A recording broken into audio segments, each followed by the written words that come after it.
Ating tatalakayin ngayon ng mga binibiling barya kagaya ng 10 piso at itong 70 years taon 1944 to 2014. Ang totoo po nito, marami na po akong napapanood na video na binibili daw ang 5 piso 70 years taong 2014.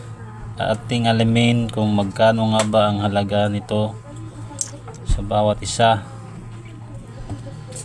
So pinapaalala ko po na patuloy pa rin ako bumibili ng mga barya na kagaya ng 10 piso year 2007 and 2009 sa halagang 2,000 to 3,000, depende po sa kondisyon kung maganda pa.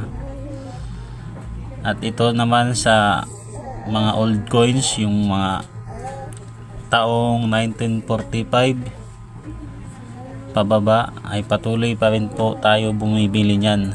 At yung mga silver coins at mga gold coins, patuloy pa rin po tayo bumibili ng mga ganyang barya. So dito naman sa 10 piso, ang binibili po natin na barya ay yung taong 2007 at 2009. Inuulit ko po, yung 2007 at 2009 sa 10 pisong barya na kagaya po nito. So kung meron kayo niyan, mag-PM lang po kayo sa akin at agad akong mag-reply. Ang halaga po niyan 2,000 or 3,000 bawat isa, depende po kung maganda pa ang pagkakakondisyon ng barya. So sa 5 piso naman, yung 5 piso yung binibili po natin yung year 2007 and 2008 sa 5 piso. Yun po ang patuloy natin binibili sa halagang 1,500 to 2,500. Depende rin po yun sa kondisyon kung maganda pa ang pagkakagawa ng barya. At kagaya po dito, itong baryang na to na 5 piso taong 2014 ay inuulit ko po, marami akong napapanood na video na binibili daw ito itong bagong taon, bagong bayani na 5 piso ay ito po ay walang halaga kasi nga marami yung kolektor natin nito, mas marami tong stock, kaya wala siyang halaga itong baryang to. So yung napapanood po natin na binibili daw nila ito sa halagang 3,000 to 5,000, yun po yung mga error coins. Yung mga error coins po yun. Kagaya niyan, kunyari 70, bumaliktad yung 70, yun, error po yun. Hindi po yun perfectong pagkakagawa.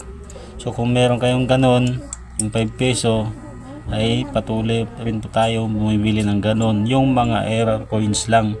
Pero ito yung mga normal na coins, kagaya nito, yung 5 peso, ay hindi po tayo bumibili ng ganito. Inuulit ko po, hindi po tayo bumibili ng mga ganitong normal coins lang kasi maraming mga collector ang may stock nito. So yung mga meron dyan na old coins year 1945 pababa, ay mag-PM lang sa akin para ma-assist ko kayo ng maganda, at mag-send na rin po kayo ng picture. Pag hindi po ako nag-reply, ibig sabihin walang halaga yun, pero pag nag-reply ako, ibig sabihin may halaga yun. Pwede po tayo makipag-transaction through LBC at video call para po maiwasan natin yung scam. So paano, hanggang dito na lang. Kung may mga ganun kayong coins na mga error at 2010 and 5 peso yung nabanggit kong year ay mag-PM na lang po kayo sa akin. Hanggang dito na lang. Salamat.